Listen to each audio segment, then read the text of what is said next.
Okay, good evening, students. Can you hear me?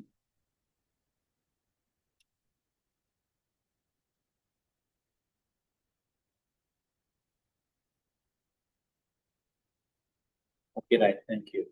Now, we are going to start this paper class. So, basically, we want to discuss several papers because we have only less time for the exams. But if you work hard this time period, you may be able to get the good results. So, I will cover these papers with most of the content that are necessary for the examination. And again, this paper structure, remember, will be very similar to the aerial paper structure. So I have prepared this paper accordingly. So if you follow this, you can easily get the good results. It won't be difficult. Now let's go to the paper. I have already shared the paper with you all. I think you can access to the paper. So I just want to discuss. Now, if I go to the first question, so that is basically regarding this smart agriculture system uses IoT sensors. Now, so we are getting some inputs from the IoT sensors. Now, how do you find out the answer for this question? Now, we have basically big data and the normal data and continuous data and metadata and the binary data. So you need to understand about these types of data.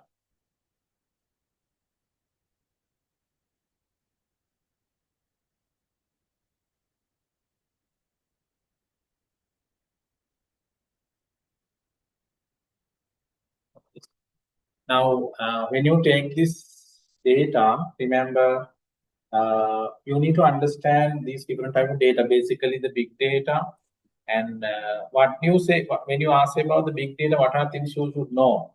And this big data is basically generated through social media. When you take the example like if you take the Facebook, WhatsApp, like large amount of data is moving through the network. So that is a kind of data which is very large. Therefore, we cannot use the normal computers for the processing. So that is we call as a big data. So in that case, basically the very sophisticated algorithm should be used to analyze it. As you know, nowadays this weather forecasting is very accurate. That is because of big data actually. That is because of they collected large amount of data and then process them. And then because of that, you are getting very accurate weather forecasting. That is basically because of big data.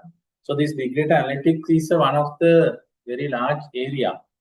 And there are a lot of algorithms developed to get very useful predictions actually. So therefore, for this question, it is not the answer because you are getting some IoT-based inputs. So that is on the big data. And then again, IoT-based data is not the normal data where you can input to the keyboards and process. And again, they are not the metadata also. Now, what do you mean the metadata? Then the metadata means data which is used to describe another data sets. As an example, when you take this file, now I have opened this PDF file or the paper. Now for this paper, there should be another location where it has recorded the details about this file.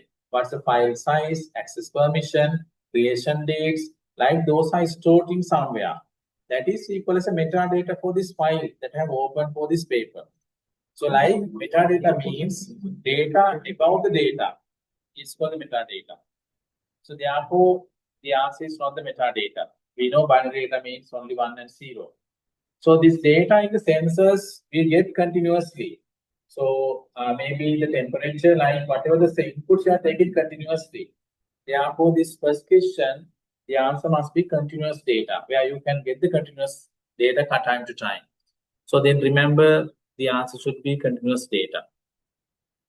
Now, when it's come to the second question, where you get the question. Supermarket chain collects millions of daily sales transactions from branches nationwide.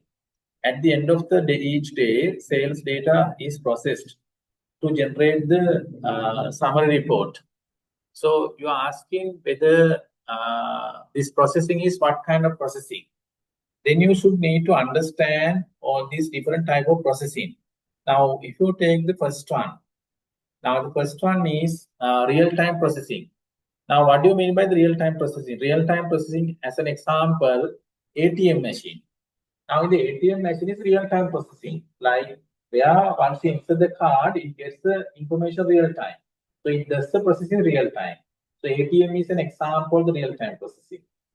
Then distributed processing idea is that remember the parts of the programs are running in the different location in the different machines actually. So one part is running the one machine, other part is running the other machine, which is equal as a distributed processing. As an example, for distributed processing, you can take the email validation. Now, to check your email, what you do, you open the Gmail account. In that case, it does the processing initially in your computer. But remember, once you give the username and password, then the parts are running in the other computer. That because username password is not validated in your computer. That is validated in other computer. So which is a distributed computing. That means without having your knowledge, part of the program is running in your computer, other part is running on the other computer. That is distributed processing. That means different parts are running the different machines on the network. That is equal as distributed processing. And parallel processing means, especially when you take machines which has more than one CPU. If the computer has more than one CPU, yeah. Any questions? I think your video is stuck, sir. All right, okay. Okay, yes. Now, can you see the paper? Sir, your video is stuck. Okay, I just share again.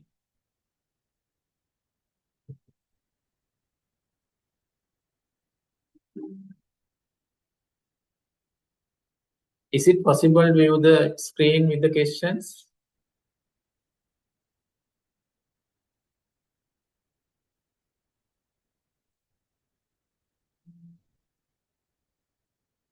Can you see the screen or can you hear me?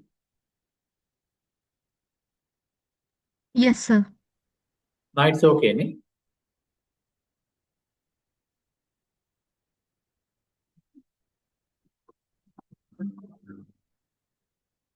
Can you hear me?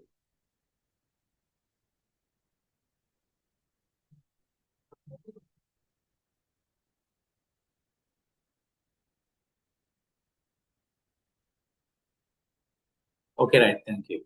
Now we were discussing about this different type of processing. Now parallel processing means we can run the parts of the programs in parallel. Especially if the computer is having more than one CPU, you can run each application on each CPU in parallel, which is equal to parallel processing.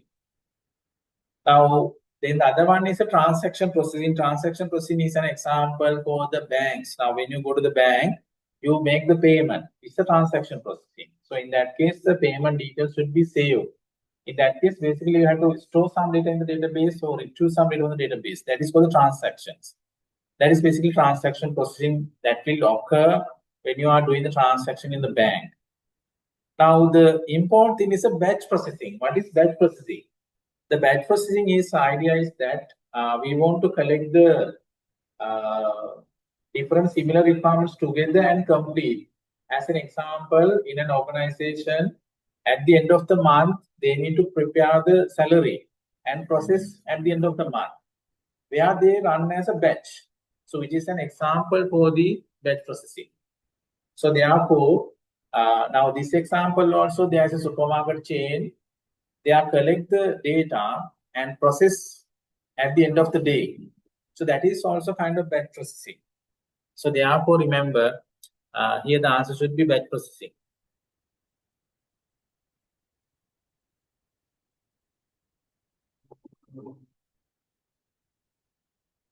Is the video is visible now or still you have the problem?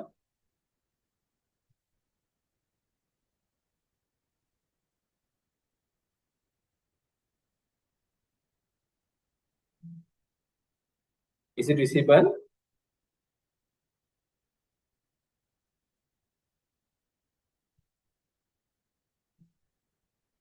Okay, the third question, the National Bank processes millions of financial transactions daily and requires very high security, reliability, and the uptime. Which type of computer system is more suitable? Now, for this one, personal computer is not suitable because you know that personal computers are not that much equal and again not very fast because you want to have a computer which is very reliable and high equal. So in that case, personal computers are not suitable. And mini computer and the mainframe computers, remember these computers nowadays we don't use because mini computer and mainframe computers are the computers, they are multi-user computers. So they were used earlier because those computers are multi-user computers. So now we don't use that kind of computers actually. The reason is nowadays you know that computers are not that much expensive. But early days people have used, batch processing is actually the idea is that you run something as a batch. Very simple example you can remember for batch processing is in an organization at the end of every month, we want to process the salary. So this salary processing is done as a batch processing, where you collect all the requirements together and process as a one whole batch. So that is called the batch processing. Now in this example also, the bank will collect some data for supermarket, collect some data for daily and process at the end of the day. So that is also it's an example for batch processing. So then the next one is which company is good for this kind of computer which is very high SQL and reliability and uptime. For that actually mainframe and mini computers cannot be used because they are multi-user computer systems. Nowadays you don't find them because nowadays we can have the personal computers. But as you know, early days these computers are very expensive. Normally large organizations will buy either mini computer or mainframe computer that will be shared with the others. So in that case, they are multi-user computer systems. But nowadays we are not using them. Then what are the embedded systems? Do you know what are the embedded systems? Embedded system means system that are there inside some other system, like in a machine. If you take very simple example, the washing machines. Now inside the washing machine, there is a system where you can press the button, equally it works. That is embedded systems. And most of the vehicles, when you take a car, most of the car there is a systems actually, where that indicate whatever the problems in the car, if the bolt is not enough, that will be indicated. So for that, there's a system which is we call as embedded systems. So just keep in mind those examples for embedded systems. Therefore, for this one, actually, we can use a workstation computer. Normally, that is very fast, reliable, and which has a good uptime. So therefore, the answer is workstations. Then, if you have any questions, please interrupt me and ask the question so that I can explain it again and again if you have any difficulties to understand the question. Now, the fourth question, which of the following best describes the primary functions of the 3D printer? I'm not sure if you have seen the 3D printer. Normally, 3D printer is used to print 3D object. So we can get the same object as it is actually. Once you provide an image or model, so accordingly it will develop the 3D models. Therefore, here the answer is produce a three-dimensional physical object from the digital model. So the answer is B.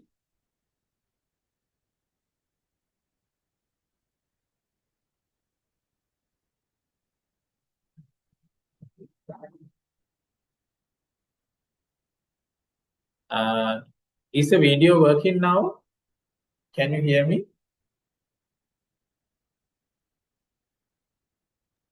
Yes, sir. You can see the screen.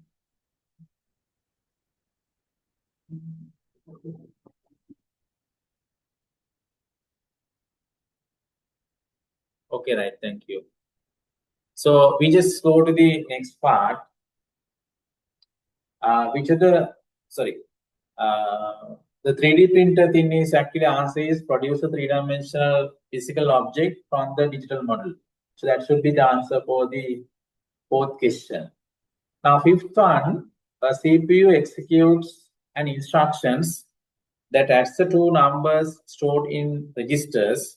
The results must be stored for the operations.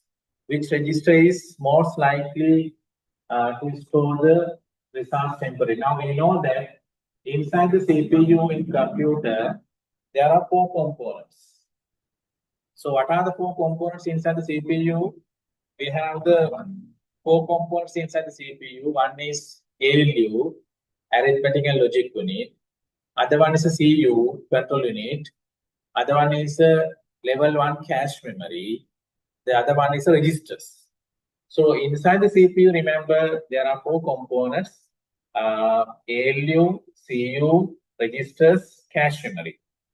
Out of that, remember, the registers are the fastest memory in the computer. And again, the smallest memory. And again, the expensive memory is what we call the registers. Now, this question is regarding some registers. So these are some of the names of the registers that are there inside the CPU, like accumulator, program counter, memory address register, stack pointer, instruction registers. Like, remember, these are some registers inside the CPU. So then you should know some information about these registers. What do they do actually? So we know CPU is a very fast device. So in that case, we want to process the data very fast.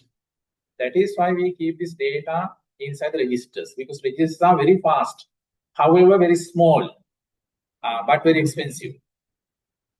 Now here, remember this register, the first one is an accumulator.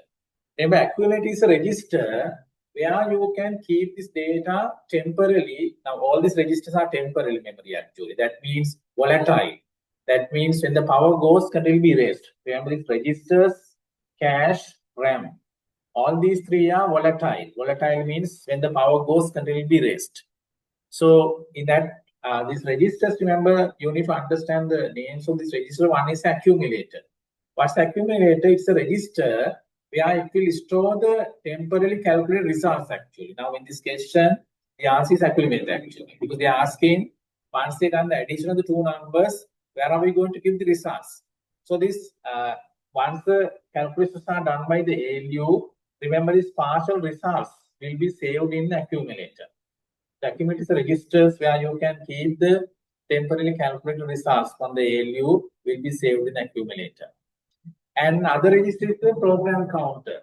So what is a program counter? Remember, it's a register which contains the address of the memory location where the next instruction is available. Just keep in mind, this program count is very famous in the exam paper. So what is a program counter? It's a register. What does it contain? It contains address of the memory location where the next instruction is available. The CPU will bind the next instructions based on the program count. So just keep in mind what is it. It's a register which contains address of the memory location where the next instruction is available. So that's the program count. The memory address register is a register where you will keep the memory addresses. As you know, you are going to work with the computer memory, each memory location is identified memory address. So this memory address, when you are going to read some data, they will be saved in memory address register. That means the memory location will be saved in memory address registers. And the instruction registers. Now remember, when you take a program means collection of instructions. Now, when you're going to execute the programs, we need to load this data from memory to CPU registers. Once you load the instructions from memory to or RAM to CPU registers, that will be saved in instruction registers. What is the instruction which is fetched? Now, later I'll discuss about this machine cycle, where once you fetch the instruction, where the instruction you fetch from the memory will be saved in instruction registers. Then stack pointer means it's a kind of data structure where we keep the data in a policy we call as last in first out policy. You know that queue, now day-to-day life, you have seen the queue. Now when you go to the ATM, you have a queue. When you go to the supermarket to make the payment, you will get a queue. The queue is a data structure. Remember, it's the first come first serve, where someone can get the service in the first come first serve basis. But there are situations we want to get the service in the last in first out. So that capability is given by, remember, this stack pointer. So the stack is one where you have to keep the stack pointer. So just keep in mind what is stack. So then for this one, answer is accumulator. Remember, once partially some results are calculated by the ALU, those will go to the accumulator. I think it's clear. If you have doubts, you can just let me know. I will explain again if you want. Then the next one is user notices that the computer with an hard disk drive takes 45 seconds to boot, while the same system with SSD, solid state device, boots 10 seconds. That's very obvious. Remember, this hard disk, CD, DVD, all are rotational devices. So in the rotational devices, problem is seek time is very high. It takes more time to reach some locations. But remember, in the solid state devices, like in pen drive, you know, pen drive solid state device. Similarly, hard disk also nowadays available in the SSD format. So in that case, the seek time or there are no rotational parts. Therefore, it is very fast. So the idea behind the answer for this one, which factor is most responsible for this improvement, is the SSD has a faster random access and low seek time. So that should be the answer. Seek time means time taken to go to the track and read the data. So therefore, SSD has very fast random access time as a seek time.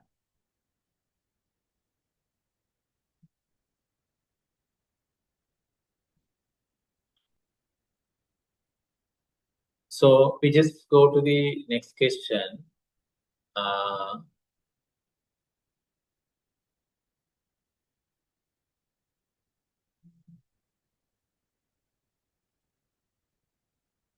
So we just go to the question number 7. So in the question number 7, we want to convert this decimal number into the binary. Now, how do you do this? Very easy actually.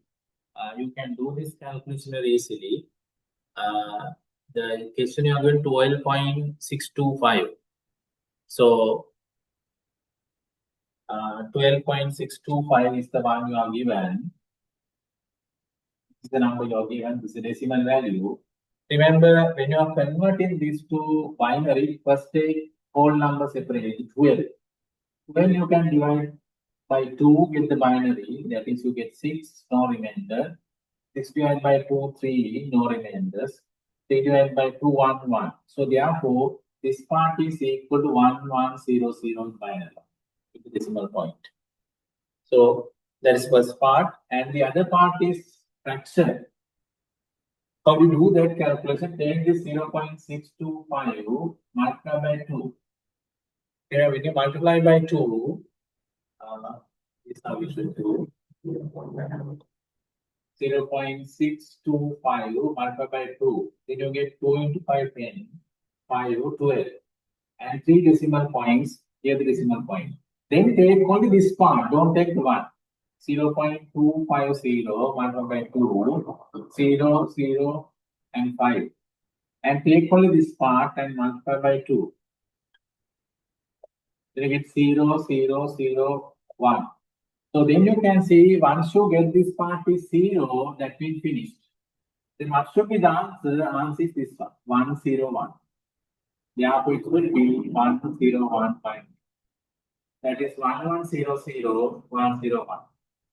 So that should be the answer for the question. So then you can see the answer here is that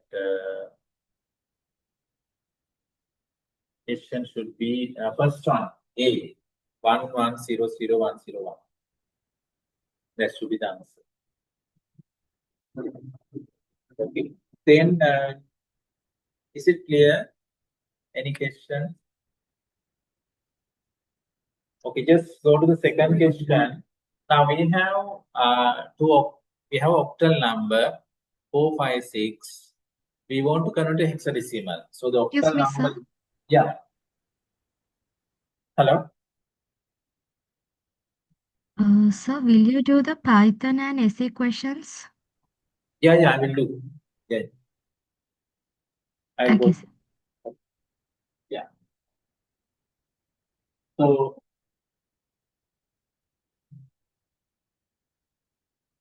now here you have the question 456 octal. So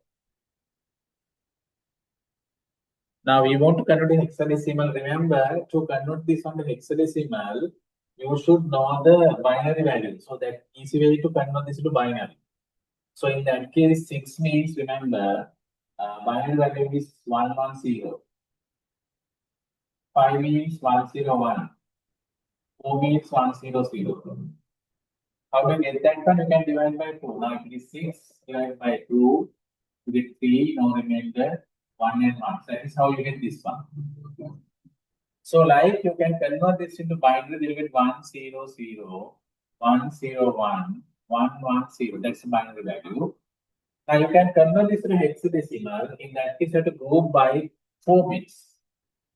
4 bits. Group by 4 bits. These 4 and these 4 and this. This 1, this 2, and this one is 1110 means E. The answer should be 1, 2, and E. Hexadecimal. 1, 2, and E. I think that question may be having error actually. Please make the correction. This should be answer should be 1. Here there's a 1, 1 E. It should be 1, 2 E. So the answer is 1, 2 E. So now you can check these answers. I have given these answers in the other Google form. You can check these answers. I have given the full marks for all the answers actually. That question is in here. So that is how you should calculate the answer. And then we can go to the next question. Where we go to the addition of so we're going to add these two numbers, basically A3 hexadecimal added with 4E, 4F.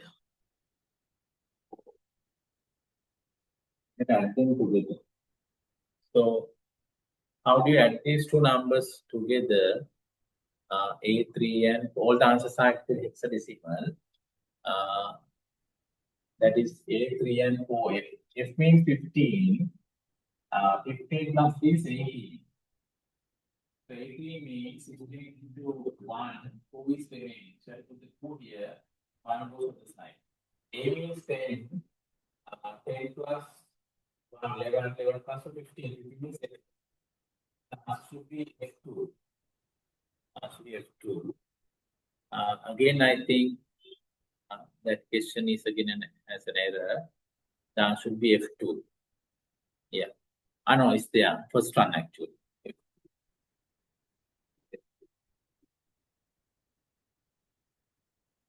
Is it clear? Yes, sir. Yeah. Now go to the question number 10. Now the question number 10, ASCII values are given. Capital A and simple A. What you should do is you have to convert or you have to calculate the corresponding decimal value for those two numbers. Now, I think you can convert into decimal. When you convert to decimal, capital A will be equal to 65. You can calculate in decimal. Then you will get it is equal to 65 actually. So, do I need to explain how to calculate it?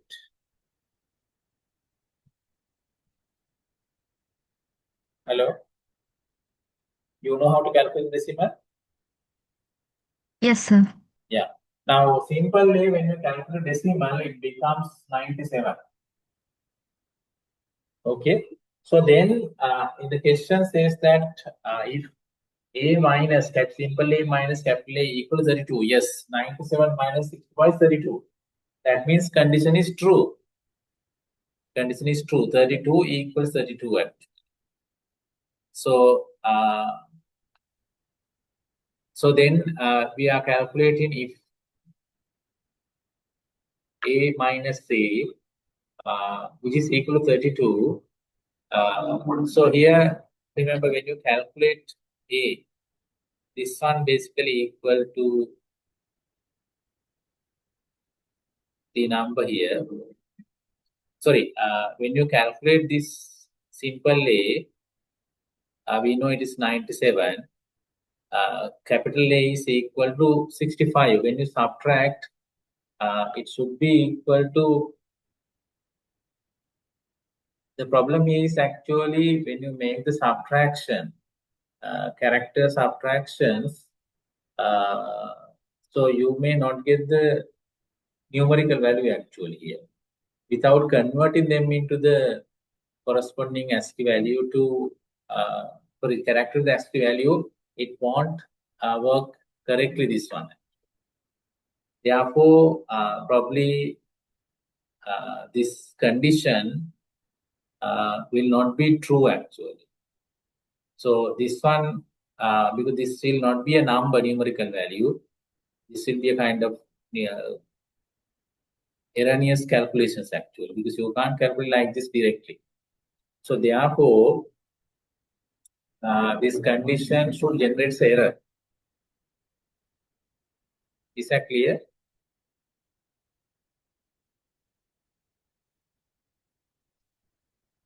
Can you hear me? Yes, sir. The reason is actually you cannot calculate like this directly. Yeah, because this one is a character subtract another character. We know these values are okay. This value is 65 and this value is 97. And you subtract the numerical, it is 632. But it won't be calculated like this actually. When you write in like this, it won't be calculated the numerical values. Therefore, this one is a character which is incorrect calculation. And this one is a numerical value. Therefore, this code will generate an error.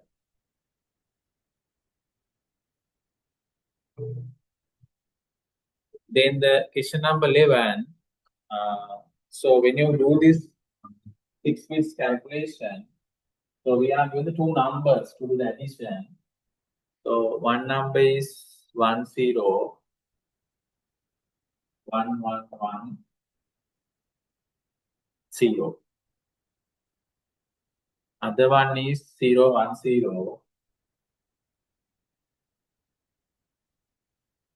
111.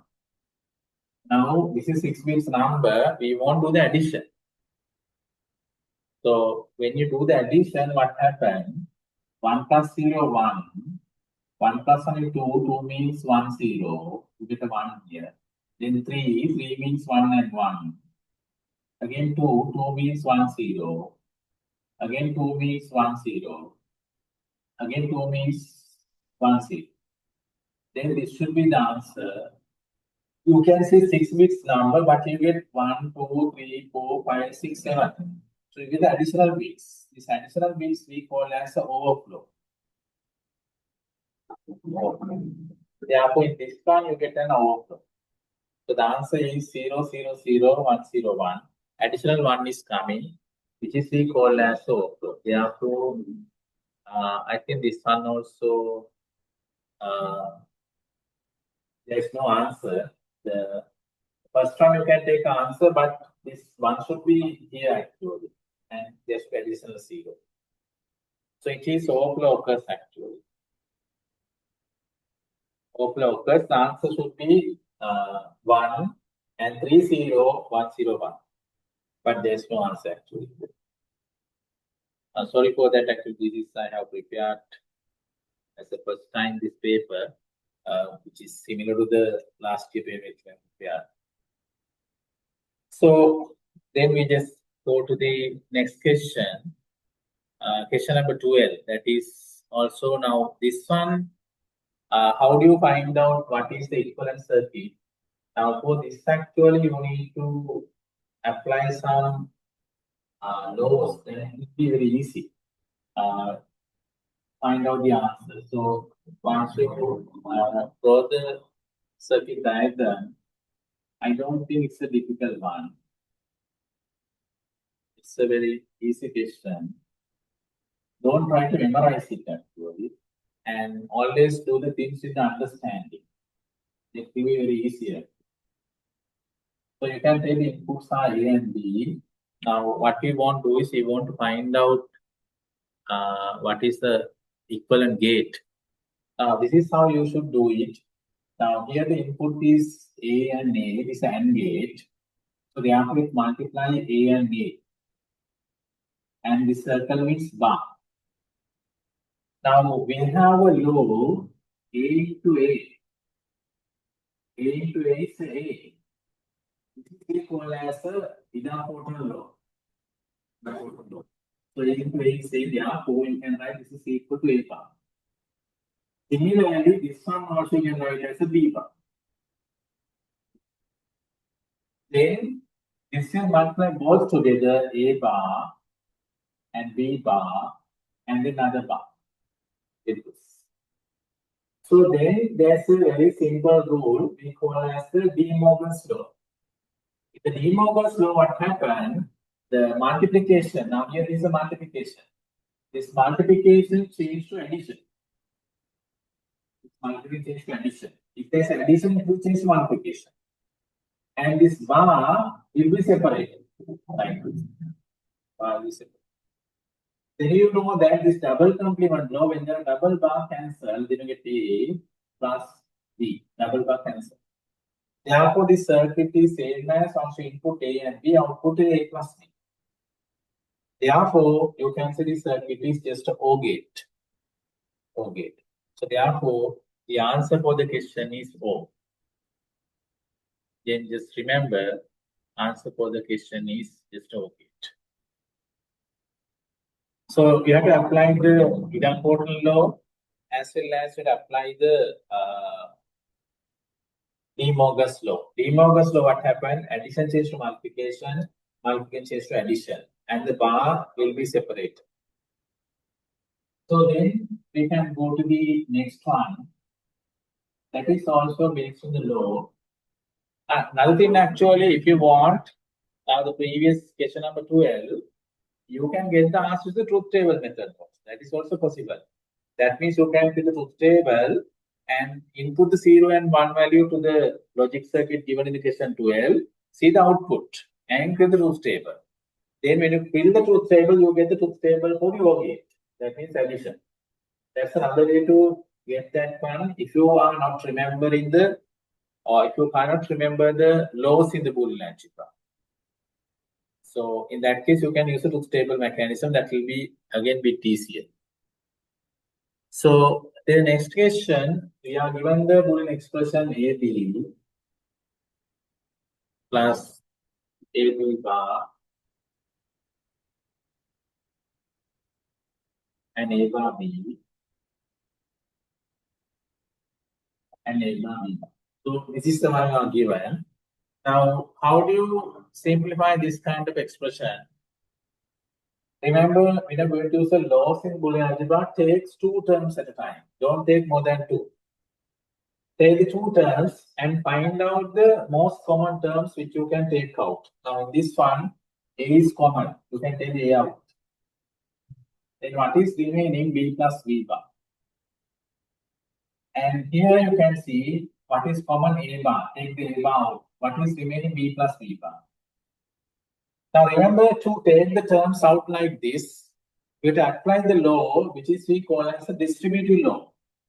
This law should be used. AB, AC equals A, B plus C. This is equal as a distributive law.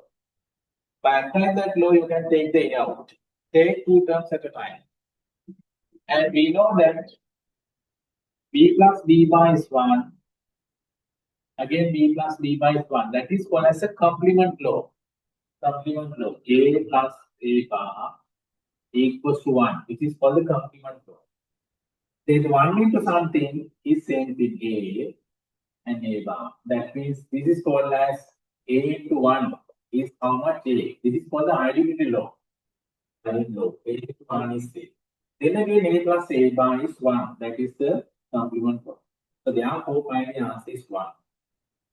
That is how you can simplify, take the two terms at a time and take the common terms out. That will be very easy actually. Just remember the laws, then you can easily get the answer. So that should be the answer for this question. And then you go to the question number 14, which is basically the Kana map. So this is, remember this Kana map is one of the easy methods to simplify the logic Boolean expressions. If you don't look at the law, you can easily find the answer for the questions using the K-map. That's a very simple mechanism you can use to solve the problem and get the answers. Now in this one, they have given like this.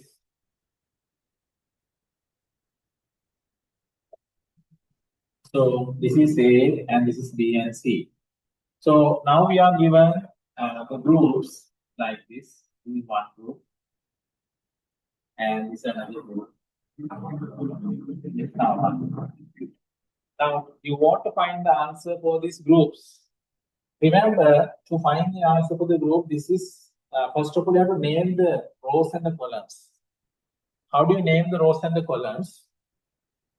This is how you do it. So once you draw this, remember, define what are the rows and the columns. Now this row is a A. Now 1 means A, this row, and 0 means A bar. That means this row is A bar. First row is A bar, second row is A. When you get the columns, first letter is a B.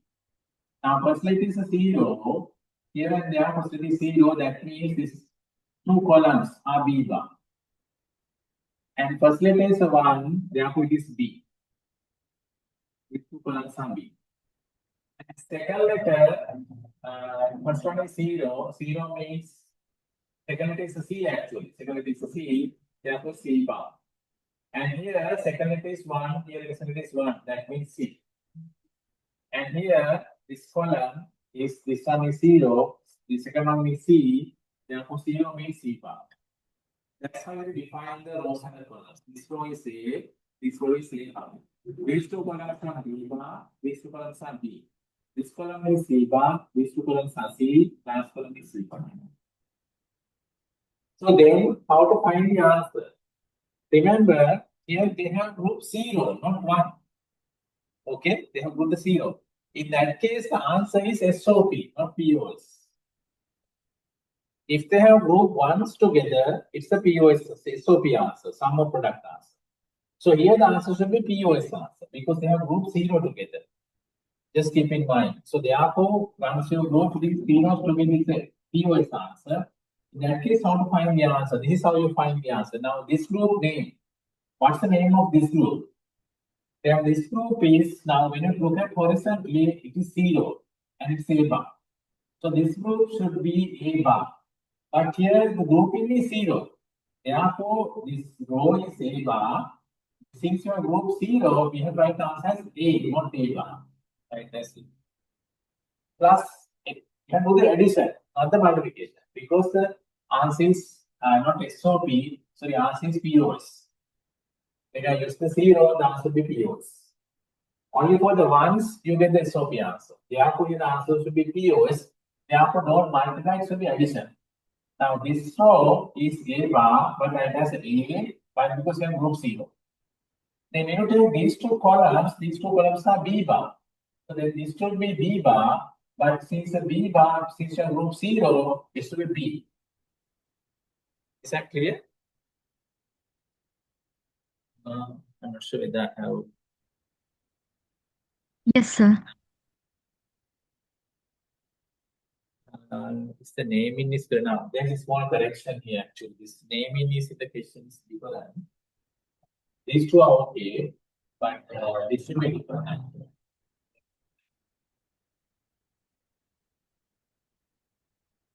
They have given the labeling as 0, 0, 1, 0. and 1, 1 and 0, 1. Sorry, we have to change it. So therefore, labeling should be different actually. Now, the first one is, remember, first one is B. Second one is C. Now the C is 0. Second one is C is 0. Therefore, this should be C bar. And second one is 1. Therefore, this should be 0. And first one is 0. Therefore, this should be B bar. And first one is 1. Therefore, these two columns should be B. And the last one should be B bar. This is how it should be named. Therefore, this row is A bar. Since you have group 0, it should be A.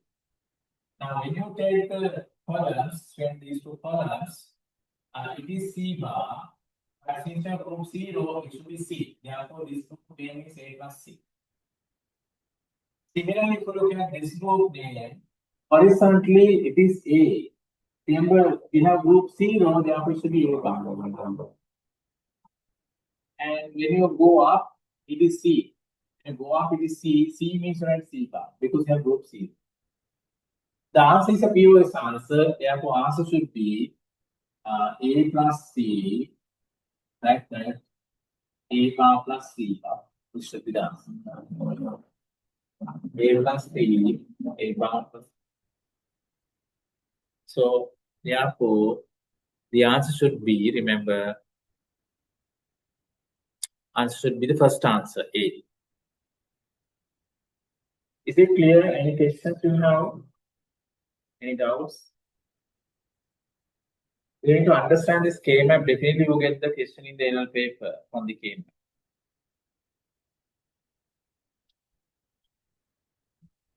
Okay, go to the next one. Now, this is regarding the state transition diagram in the operating systems.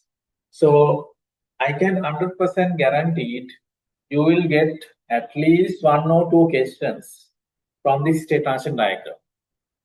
So, therefore, you need to understand this diagram. Not memorizing, but with understanding. So therefore, try to understand this state transition diagram.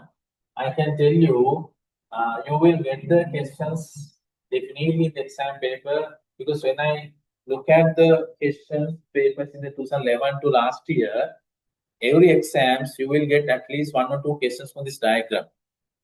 State transition diagram. It's a diagram which describes the what we call life cycle of the process from beginning to executing. Now, once you start the program, from starting point to the end point, how does it execute is decided by this diagram.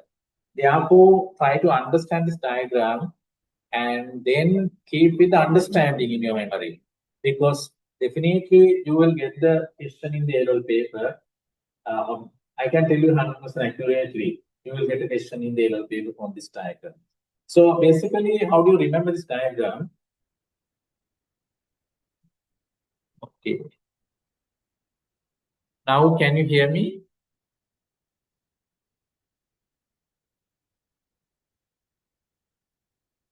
I got the message, you can't hear you.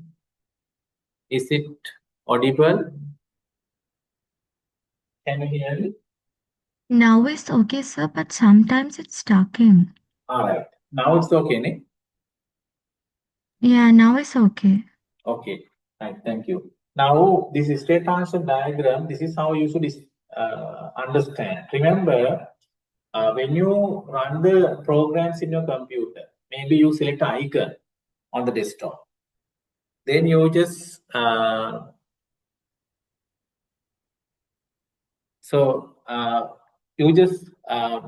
the application. How do you run the application? You may select an icon, just click it. Now remember, when you click an application or any program, it won't be running immediately actually. So what happened when you click the icon, that will give a notification to the operating systems. The operating system needs to go to the hard disk and find the file from the hard disk and execute it. So remember, now if you take this is your desktop, as an example. It's your desktop. You select an icon. And you just click on the icon. Then whenever you click on the icon, that means give a notification to the OS operating systems. Maybe Windows, maybe Linux, Unix, Ubuntu like operating systems. Because for this icon, there's a file stored in the hard disk. We have the hard disk. These files are stored in the hard disk. But as a user, I don't know the location where the file is stored in the hard disk. So then you can directly go to the hard disk and find the file from the hard disk. That I don't know, but operating system knows that one. And then we want to load this file from hard disk to the memory, or what we call the RAM. We have the RAM. Then I don't know what are the locations of the memory which are free. But operating system knows what locations are allocated, what locations are free. OS knows that one. The operating system finds the free location and load this file from hard disk to memory. Okay. Then remember, until all these things are prepared by the operating system, we just say the program that you execute the state is new. Until these things are done by the OS, remember the state is a new state. So then, after that, as you know, for the CPU, remember CPU is a very high demand device. It has a very high demand. So what happens when something has a demand? You know, if you want to meet a specialized doctor, you can't just go and meet them because he has a high demand. So if you want to meet a doctor, which is a specialized doctor, you need to make an appointment and you have to wait in a queue. You have to wait in a queue. Similarly, for the CPU also, there's a queue. There's a queue where the person are waiting. There's a queue. So this queue is named as a ready queue.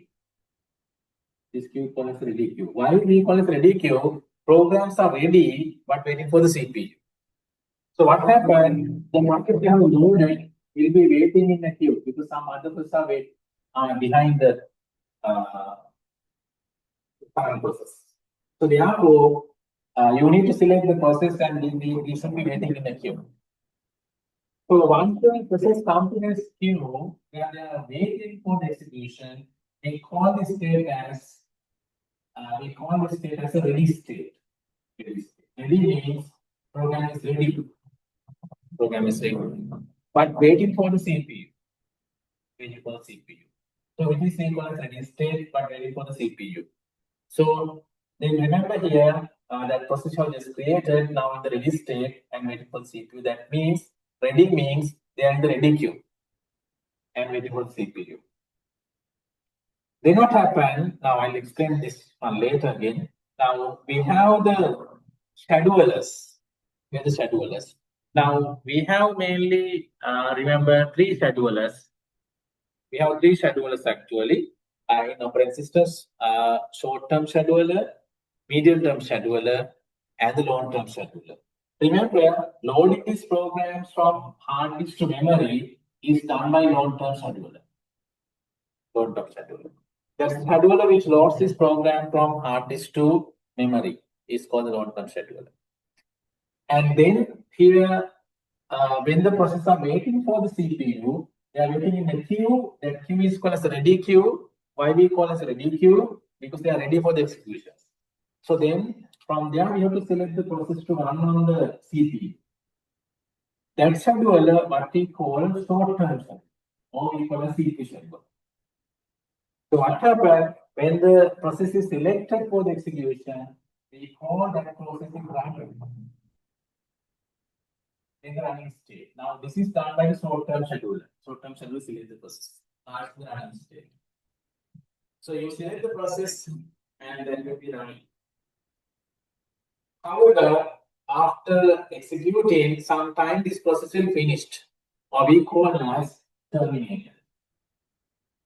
And that is because the output commits. Then it is called terminated state. Terminated states.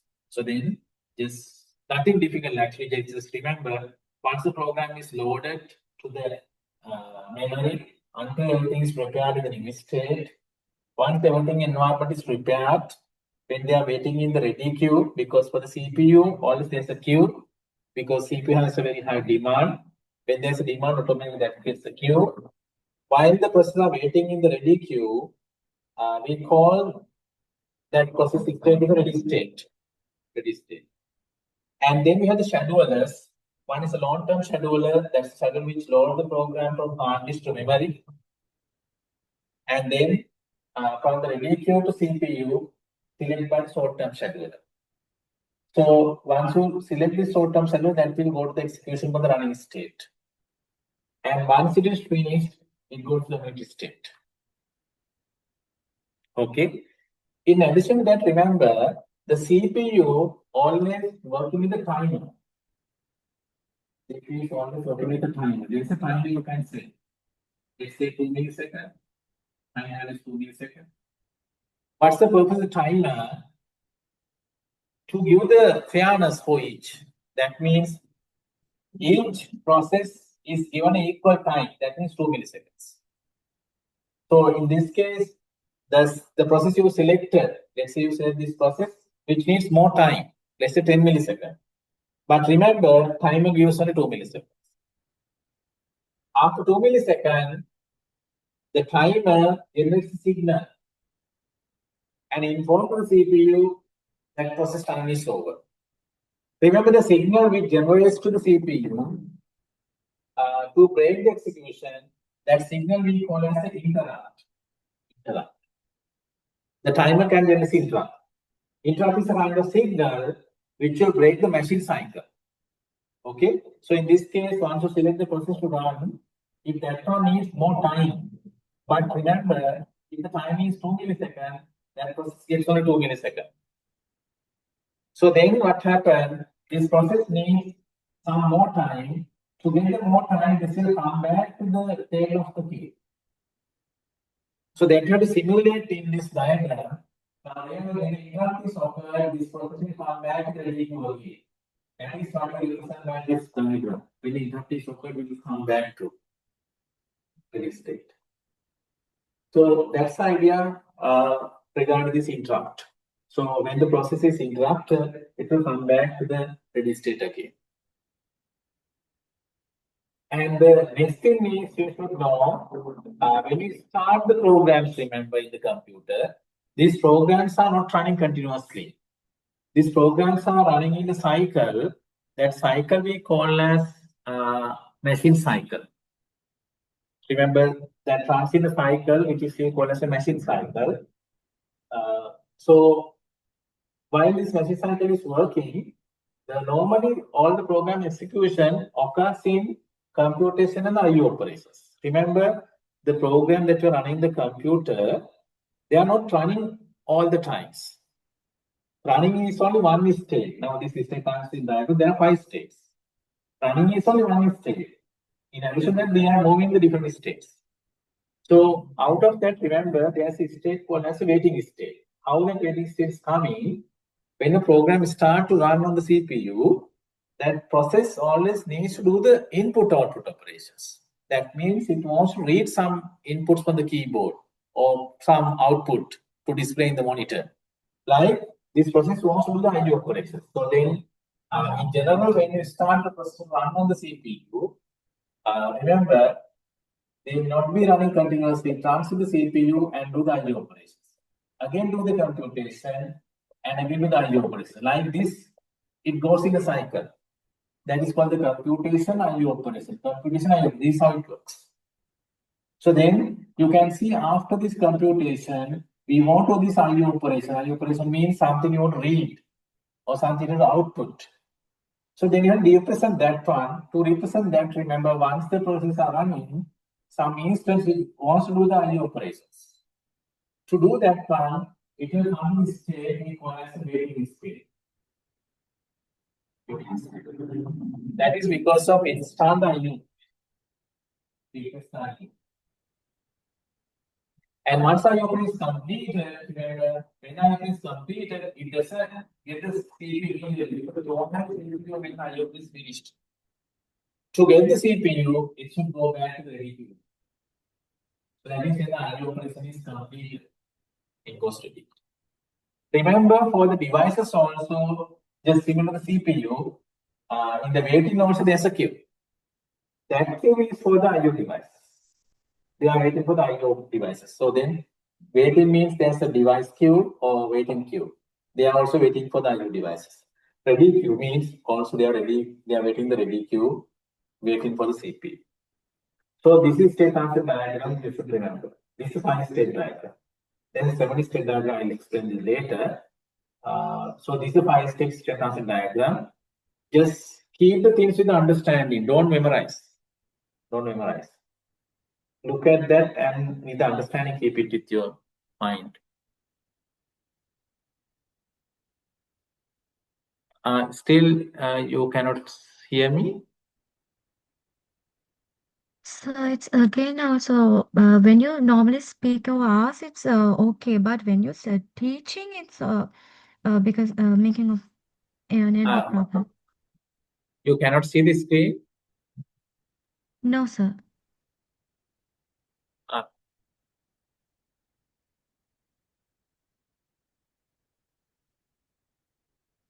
The screen is not visible to you. The board?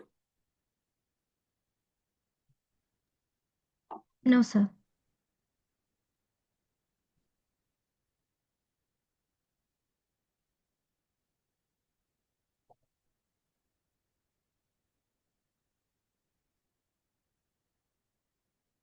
Others also have the same problem.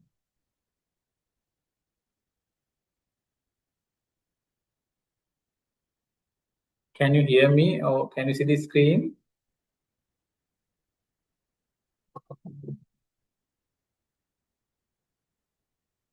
Is it visible, the screen, or not visible?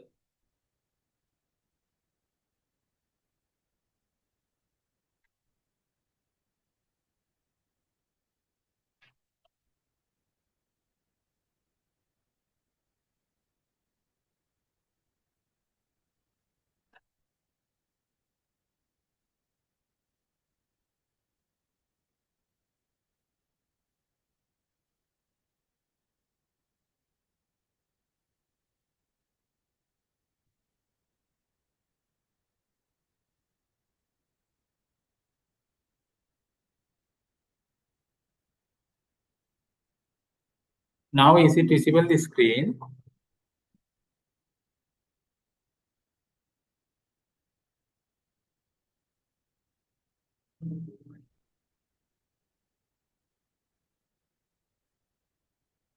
Can you see the screen?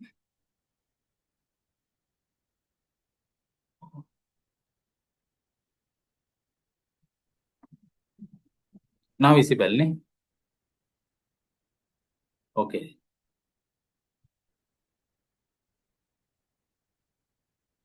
Is the board, whiteboard is visible?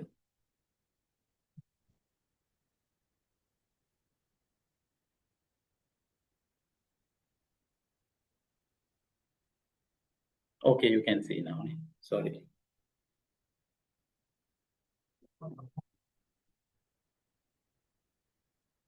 So then try to understand this state transfer diagram.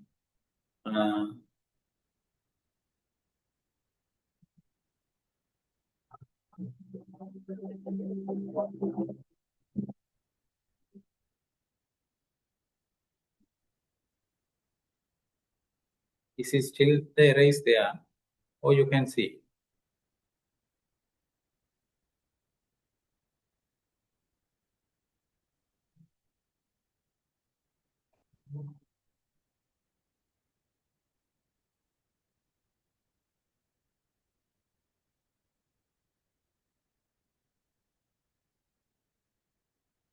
Can you see the question paper?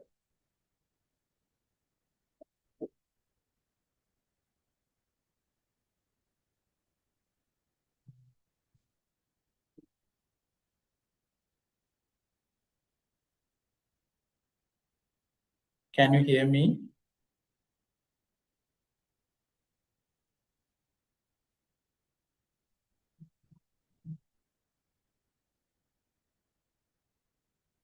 Okay, thanks. Now, then the answer here, what should be the answer? So you are asking it is not possible. You can see new to Rodi is correct. And ready to running also correct. Ready to running also possible. And you can see running to new or waiting to ready. Wait to ready also possible. After waiting, you can go to the ready state. Running to waiting also possible. But there is no way to go run into new. You cannot go by run into new. That is wrong.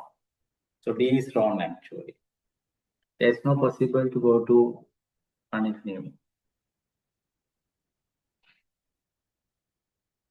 Okay. Now question number 16. In a time share systems, process moves from running to ready without requesting the IO. What is the most likely reasons? Now I explained to you this one. While the program is running, why does it go to the ready state?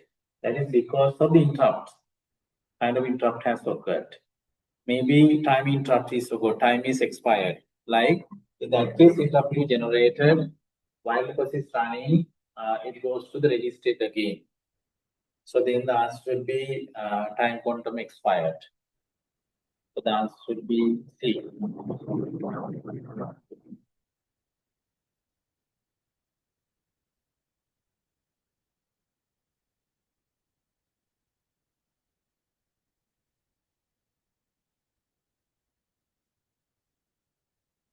So then the question 17, file system uses a block size of 512, file size of 2600 bytes is stored. How many internal fragmentations are occurred?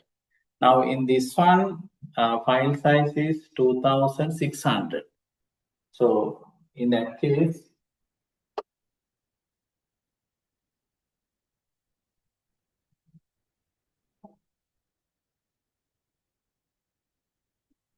so file size is 2600. Now, remember the file block, one block size is 512. 512 bytes. One block size is 512. So then how many blocks are necessary to cover this? Remember, 5 blocks are not enough because 512 into 5 to 10. It is not enough. Therefore, you have to go to the 6 blocks. 5 blocks are not enough. Then 512 into 6. If you multiply 6, 6 into 12 is 2, and 7, and 30. This much. However, we allocated 6 blocks, but remember we use only 2600. We use only 2600. Then how much is remaining? 2, 7, 10 minus 6, 4. 472. That is additional waste. Therefore, internal fragmentation is 172. That much of the space is wasted. So that should be the answer. I think that answer also not there. So the answer should be answer should be 472. Please make the correction for that. Now, next question, what should be the answer? Just give me a second to connect the paper.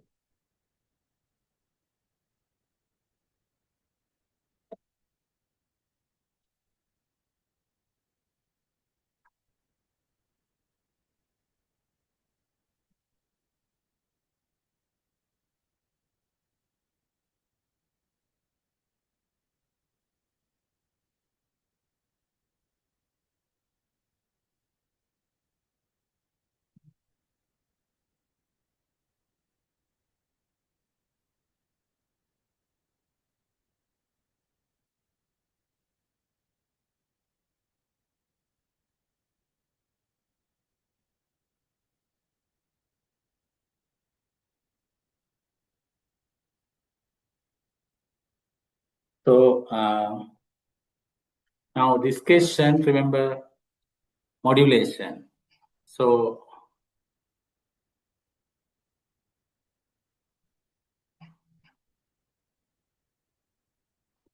Can you see the paper which I have shared?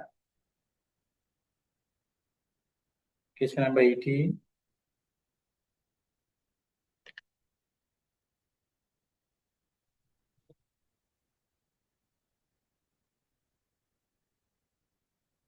Okay, now in this one, in amplitude modulation, which property of the carrier signal varies accordance with the message signal? Now remember, we have three modulation, that is frequency modulation FM, amplitude modulation AM, and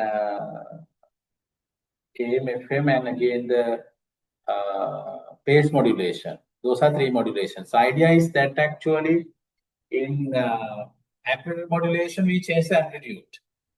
In frequency modulation, we change the frequency.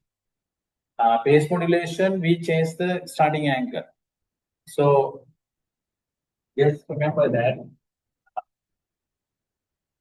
Like always keep in mind, in frequency modulation, we are changing the frequency.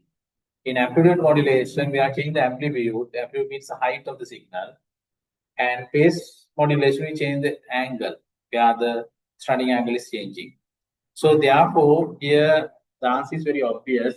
In amplitude modulation, we are changing what we are varying the amplitude because it's amplitude modulation. Answer is C. Answer is C. So amplitude modulation, we are changing the amplitude. So then remember, answer should be C. Okay. Then the next one is question number 19. That is regarding the parity bit. So remember, these parity bits are used to detect the network errors or network error detections. When you are sending the data through the network, sometimes the bit patterns can be changed. So if you want to detect whether these bit patterns are going to be changed, we can use this what we call answer for question 17 is 472. There is no answer actually. Question 17. Sorry. Question 17 answer is 472. There is no answer actually. 18 answer is amplitude. Yeah, in the amplitude modulation, we change the amplitude. Now, next one is a parity bit. Now, parity bit is this actually. The idea is that when you are sending the data through the network, if there's an error, now parity bit is actually, now when you send the bit pattern, now let's say you are sending a bit pattern like this, 4 bits. Now when you are sending this through the network, you are sending the 4 bits like this. When you are sending this data to the network, what happens? Some instances 1, 1, 0. What happens is last bit. The last bit is 1.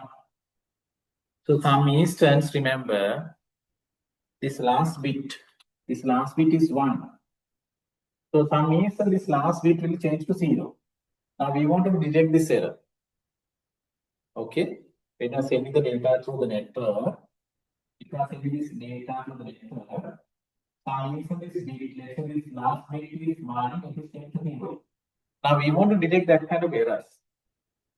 To detect these errors, we can use an additional bit, which is called as a parity bit. In that case, sometimes we use the even parity, sometimes use the odd parity.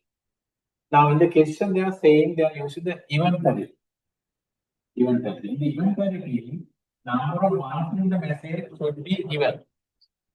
So then with this message you have to send. With this message, you send an additional bit, which is equal to parity bit. Which is called parity bit. Now in the even parity, I can see here we have 1, 2, 3. How many ones are there? 1, 2, 3. Only 3 bits are 1. But the 3 means odd. So therefore to make it even, we put a 1 here. Then altogether 1, 2, 3, 4. 4 is even now. Now once you send this through the network, this comes to the other end. Come to the other end like this. This one is 1. But when the other end received it, now that person will count. Once other person received this one, he counts. When he counts, it becomes 1, 2, 3. But 3 is odd number. then you should understand there's an error. So that is basically idea behind this.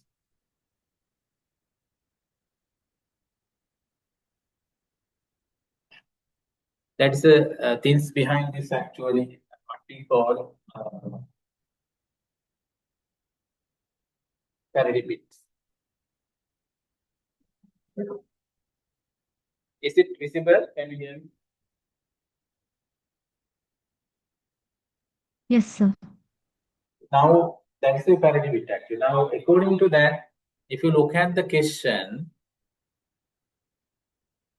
so here it should send the same message as it is. This is a message you are sending. Now this message has how many ones? Remember we have 1, 2, 3, 4, 5. 5 bits. So the 5 ones are there. 5 means odd number. Therefore we have to add another 1 to the beginning. Because parity bit is added to the 1, it's even parity. Therefore the answer should be the B. Because the message has these 4, 5 ones, then add another 1 to make it 6 even. So the answer is B. Is it clear? Yes, sir. Okay. Then we just go to the question number 20. So in the question number 20, a device forward the data based on the MAC address and create the dynamic table by learning source MAC address from incoming frame. Which device is being described? Now you need to understand this devices. Remember, in OSI 7 layers also this one I think you are learning. So basically, you have to keep in mind the hub. Hub is in the physical layer. We know hub is physical layer. We know hub is broadcasting. Broadcasting means when the hub receives a message, he sends to everyone. Because hub is not using any address. Hub doesn't use any address. So then keep in mind when the hub is received a message, he will broadcast to everybody. Because hub is kind of a device, he is not intelligent. He doesn't use any address. He is running the physical layer, the OSI 7 layers. So the hub does not use any address. But switch, then the switch is running on the data link layer. Switch is running the data link layer. Remember, the switch is using the MAC address. Switch is using the MAC address. MAC address has how many bits? Anyone knows? MAC address has how many bits?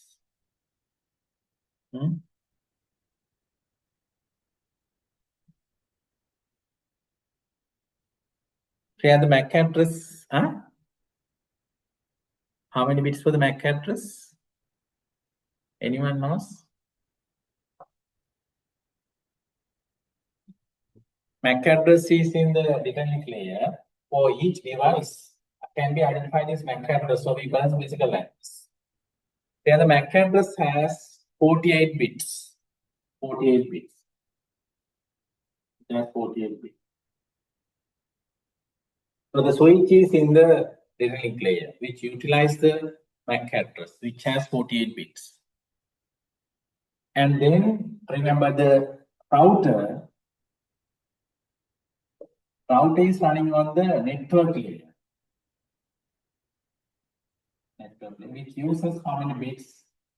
In version 4, 32 bits. In version 6, 128 bits. But we started with 32 bits. So the router is very intelligent. That works in the 32-bit IP address. 428 IP version 6. IP version 4, 32 bits. Just keep in mind, hub is the physical layer that doesn't use any address. Therefore, he broadcasts the message to everybody. Switch is the data link layer in the OSI 7 layers. I think you know the 7 layers. I'll describe them later. So which has used the 48 bits MAC address. Router is in the network layer, which utilizes the 32 bits IP version 4, 428 IP version 6. Therefore, I think answer is very obvious for the question. The answer must be a switch. Switch. The next question I have already explained the answer. That is which device operates in the data link layer. As I mentioned, data link layer is the router. Sorry, network layer is the router. Yes, answer is router. So question 21, answer is router.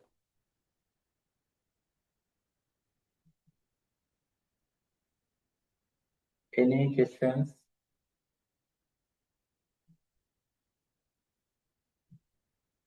Okay, then we just go to the question number 22.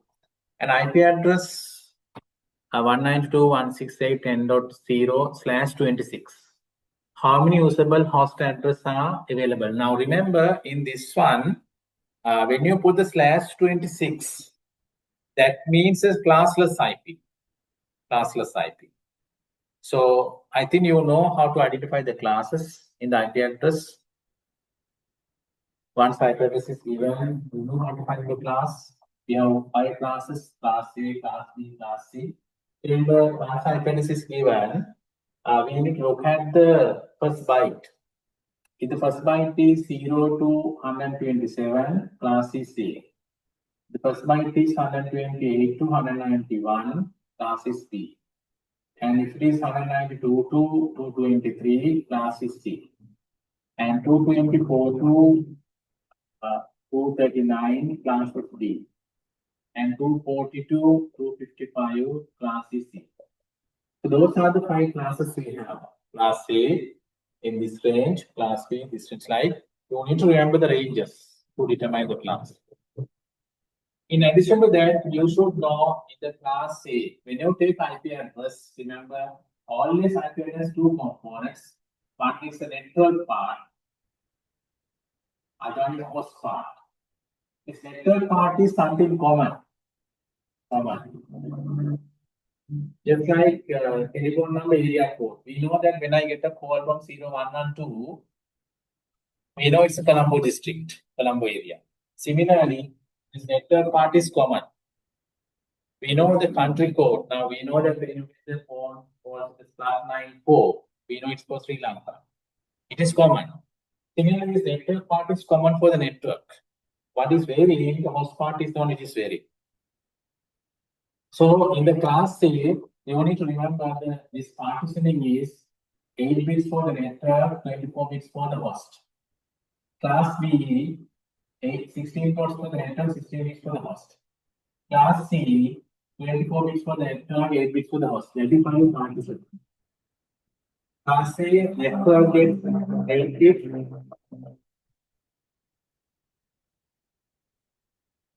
Remember, class A, network gets 8 bits. Class B, network is 16 bits. Class C, network is 24 bits. That is how I define the class pool addresses. DME, we don't divide because DMEs are reserved. They are used for special purpose like multicasting or broadcasting. Sorry, multicasting use those actually for special purposes. Then we use class A, B, and C, where partitioning is very rigid, where with 8, 16, 24. That is how we allocate the network bits. So just keep in mind.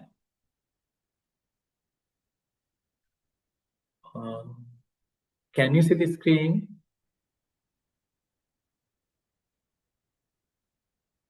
Is it visible?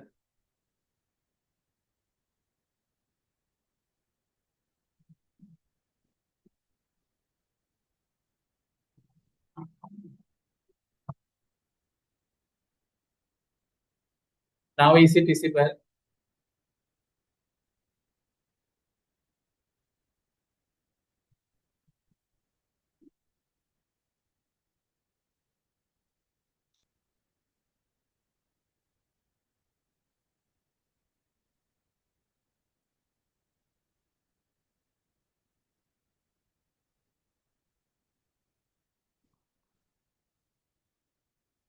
Now is it visible this screen?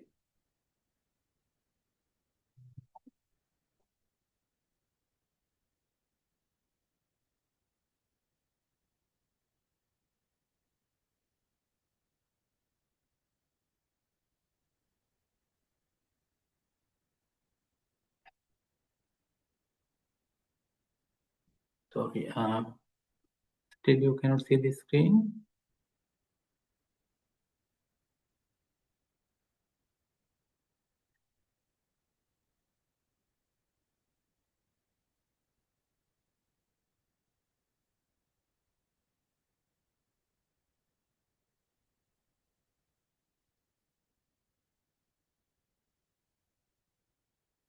Network bandwidth is low. I'm not sure if this location is and having issues.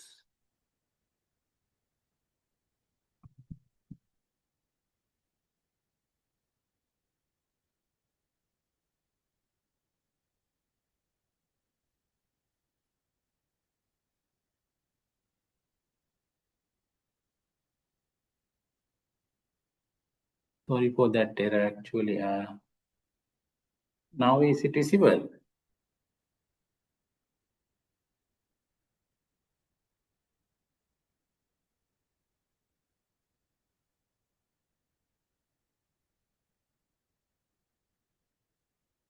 Can you see the screen? Still the same. No, sir. Okay, sorry for that.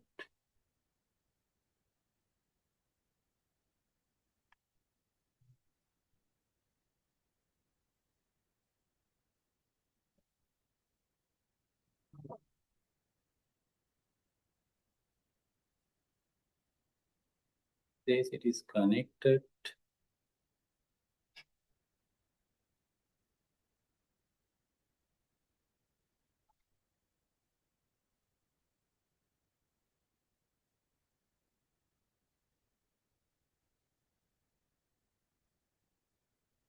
Now is it visible, the paper?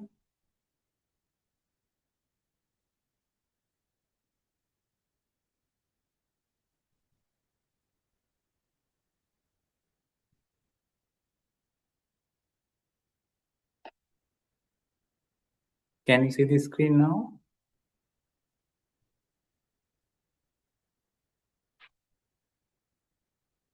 Yes, sir. Now visible. Okay. So remember this question. Now is it visible?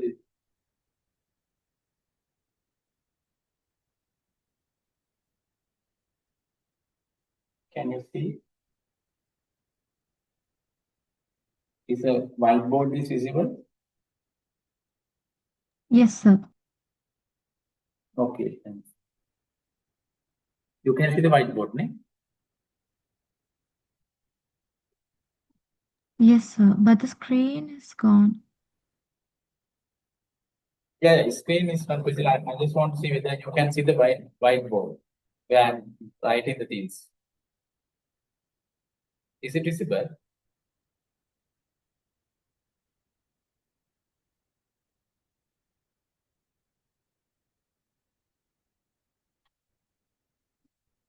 All right, okay.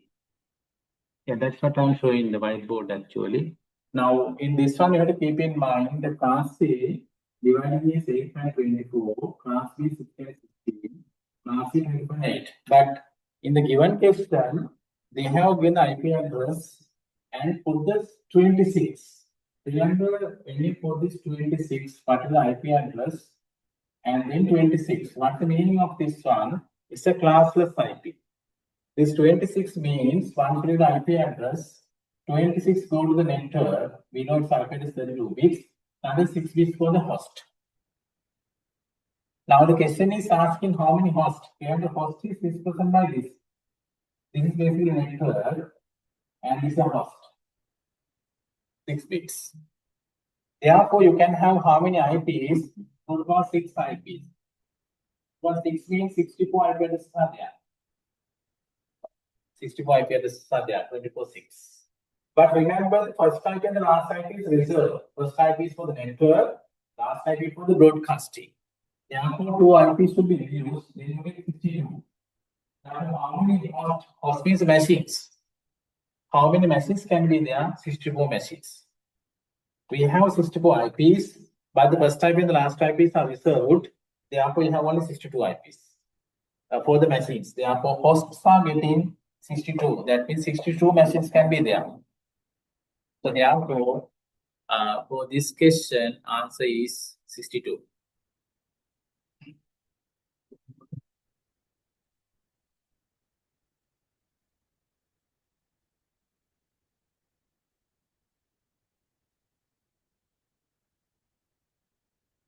Is it clear? 22 answer is 62. Then question number 23, a live video streaming service chooses the UDP instead of the TCP mainly because, now remember, TCP, UDP are the main protocol. TCP, UDP and IP are the main protocols in internet. When you take the TCP and the UDP, you should be able to compare those two network protocols. Remember, TCP is very reliable. TCP is very reliable. But UDP is unreliable. UDP is unreliable. Always keep in mind, TCP is reliable but very slow. It's very reliable but very slow because to provide the reliability, some algorithms are running. We'll discuss algorithm later. So the more you can just remember, TCP is very reliable. So to provide the reliability, TCP is running many protocols. Therefore, it will be very slow. But UDP is very fast but unreliable. Unreliable. So therefore, most applications like video streaming and DNS servers to connect the domain name IP address, we use the UDP because UDP is very fast but not reliable.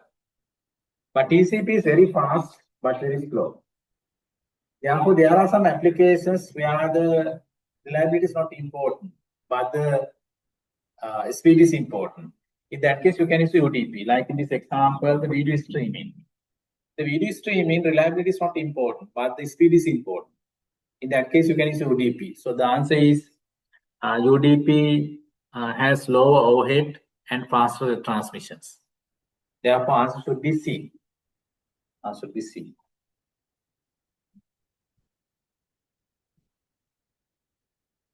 Then, sorry.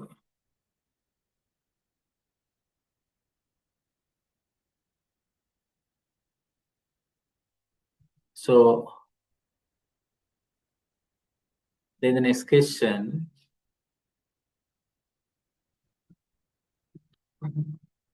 Question 24. A startup is developing a mobile application where customer requirements frequently change. Based on the market feedback, rapid release and the continuous customer involvements are essential. What's the most suitable software development methodology? We have different software development methodology. Now, the first one, waterfall model. Remember, the waterfall is a very traditional methodology where this can be used for the projects where the requirements are very static. Requirements are not changing. We know the requirements very clearly. And the customer involvements are not necessary. Customer will see the product only after about 1 or 2 years. For that kind of products, you can go to the waterfall models, where you have all the documentation, everything is very clear, but the requirements should be very rigid. Requirements cannot be changed on time. And customer will see the product only at the end. For that kind of things, you can go to the waterfall models. But if the requirements are changing time to time, very frequently, and we need to go in more cycles, so in that case, if the customer involvements are necessary to check the feedbacks and accordingly to make the changes, then the best option is agile methodology. Agile methodology. So then for this question, answer is agile, where the customer requirements can be changed very frequently and customer can see the product immediately and customer feedbacks are necessary to go to the next cycle. So in that case, agile is good. So therefore, for this question, should be agile methodology. Let's look at the others. Spiral model. From the spiral model also kind of iteration model.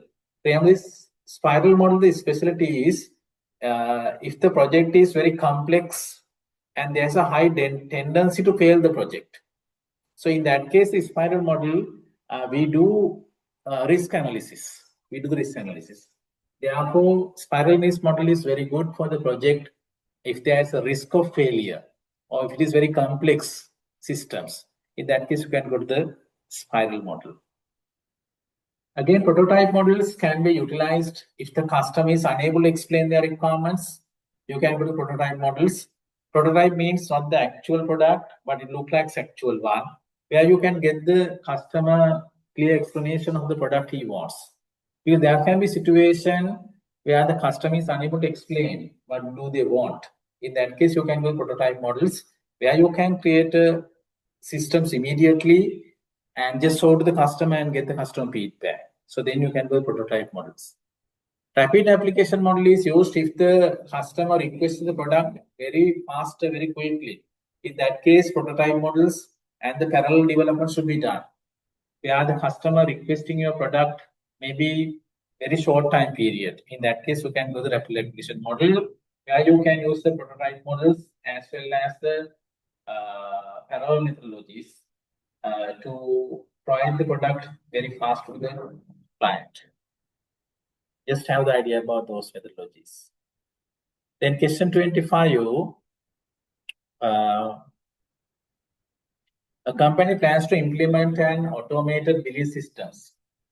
The legal advisor review the systems and that ensure it complies with the tax laws and data protection regulations. Which type of feasibility? Now, before you deal the software systems, we want to do the feasibility studies. Once the initial plan is developed, initial proposal is given, before going to the proper analysis of the requirements, we want to do the feasibility studies. Now, these are the feasibility studies. Look at technical feasibility, legal feasibility, operational feasibility, economic feasibility. Let's look at each.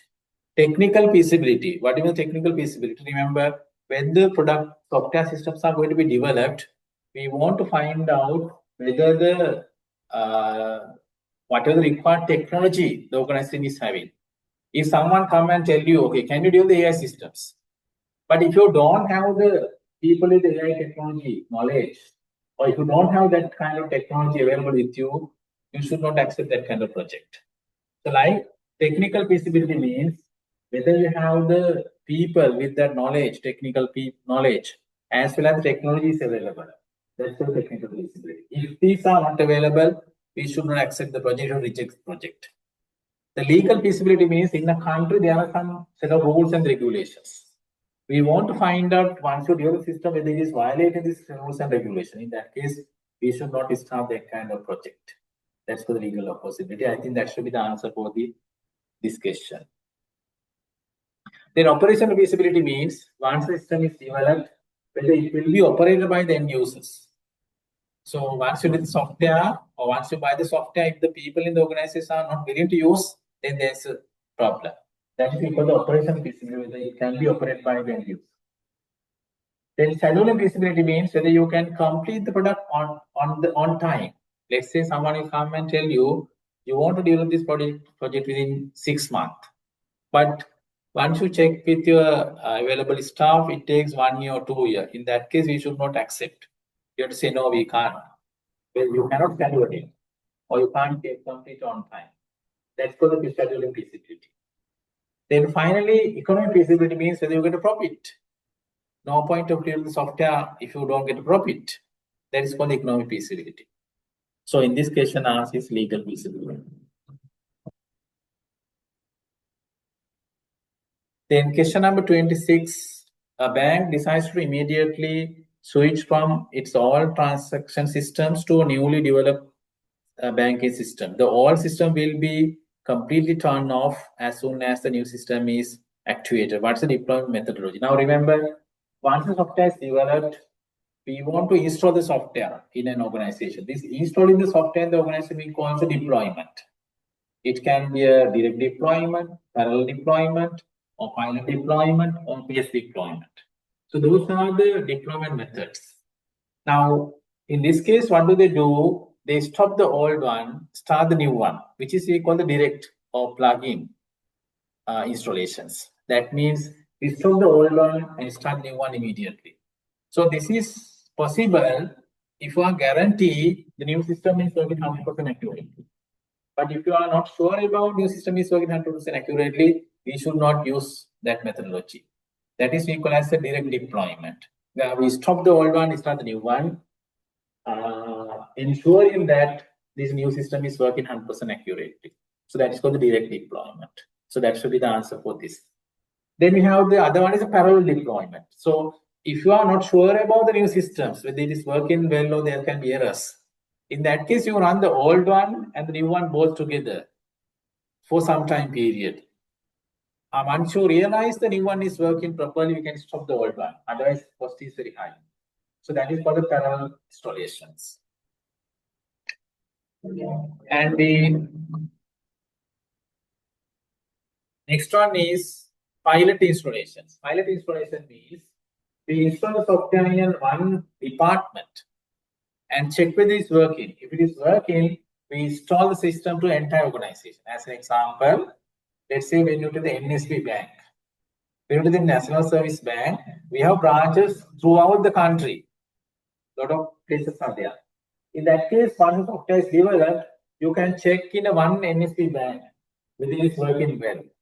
Once you realize it's working well, you can install that in all the other organizations throughout the country, which is equal to pilot installation.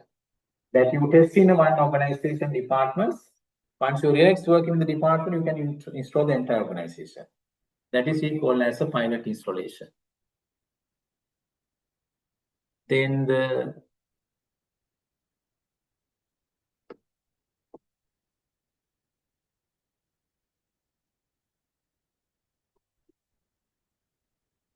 can't you see me?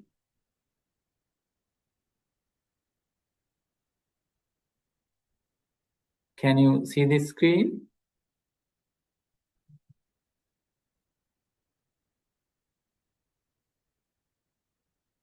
Is it visible now?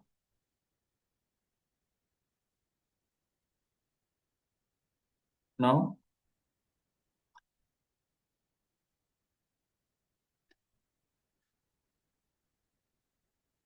Okay, why is that?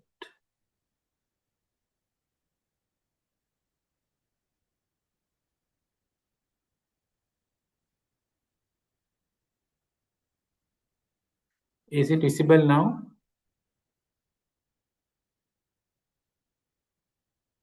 Can you see the screen where I'm shared?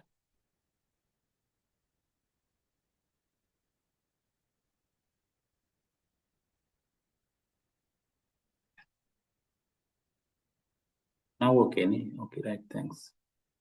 So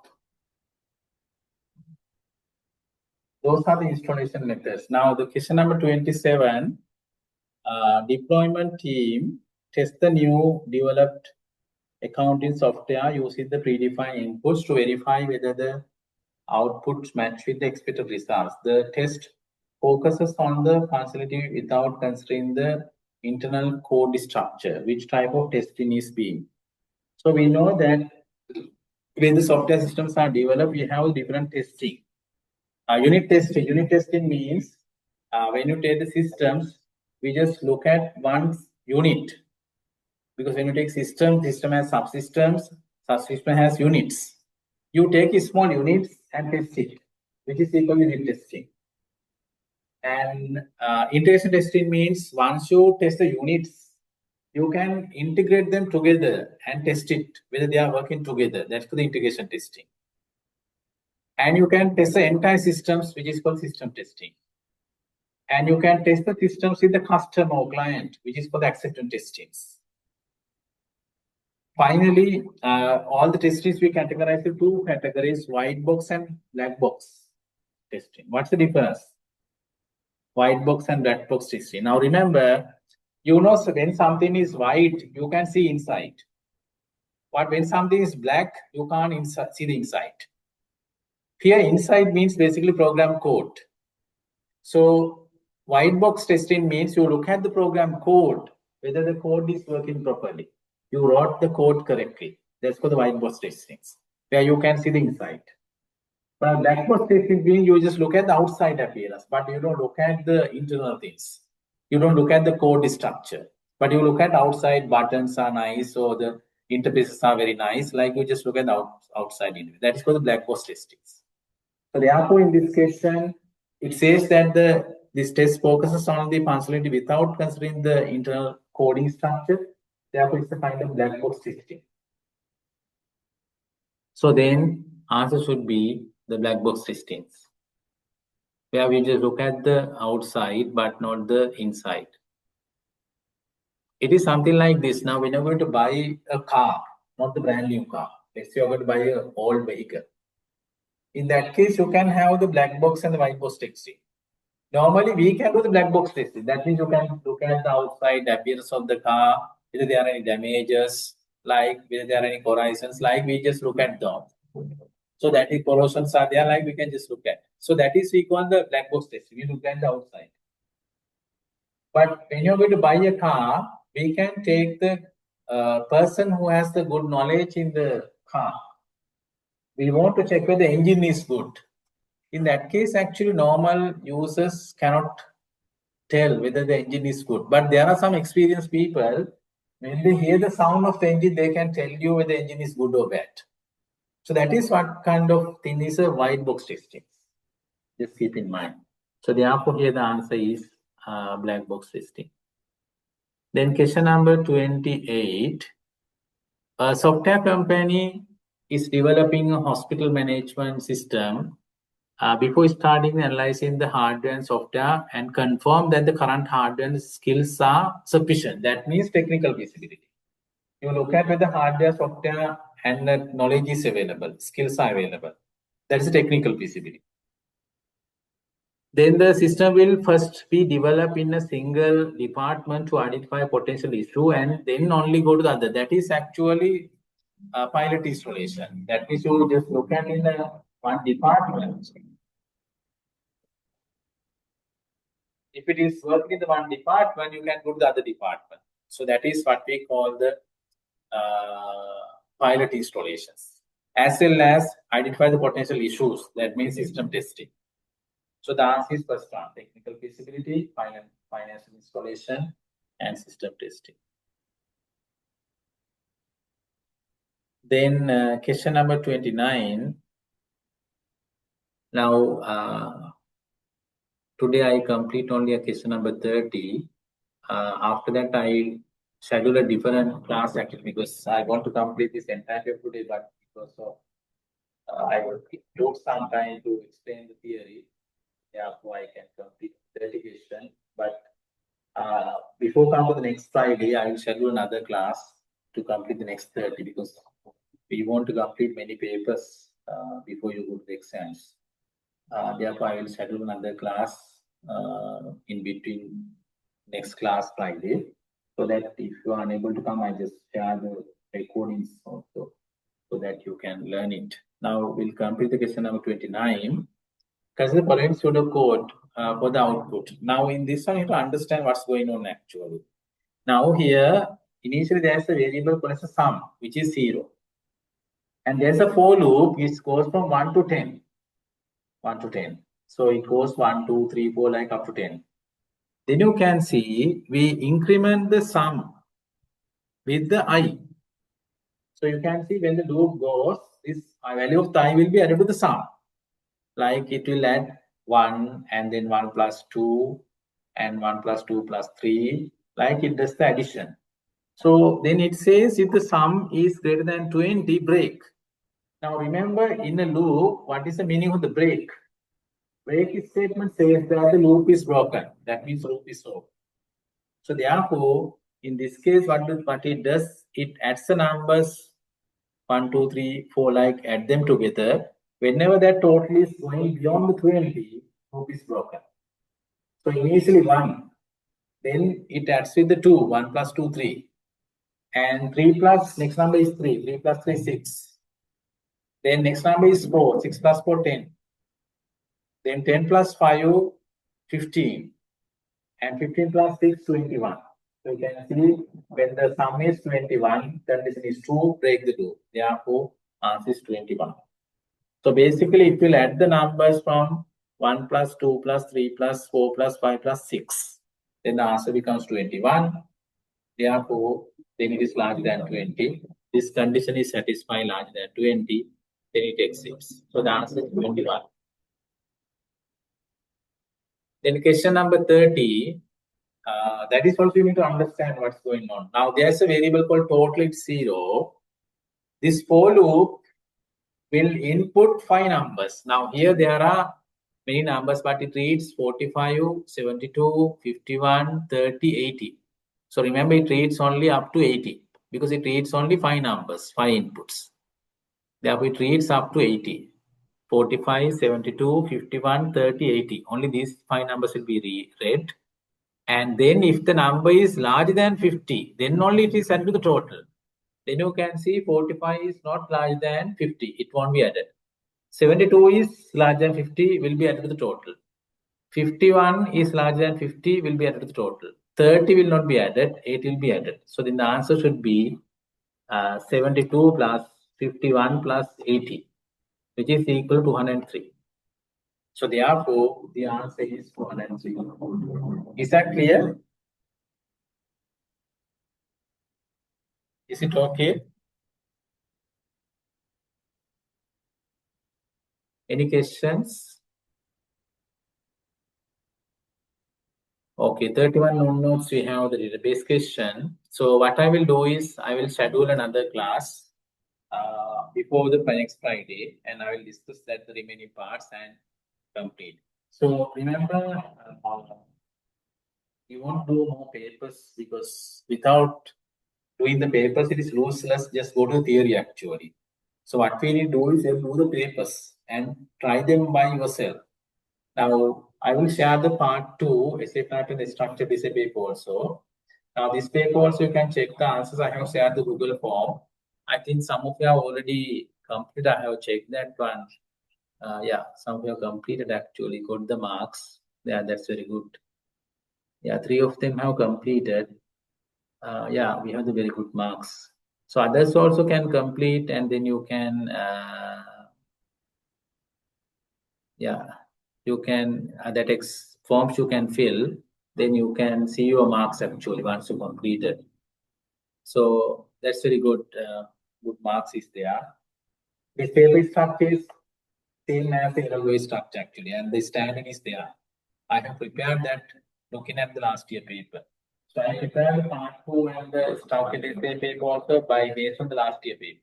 Like I prepared the question papers based on the previous past papers, not as it is same one, but structure will be similar to that.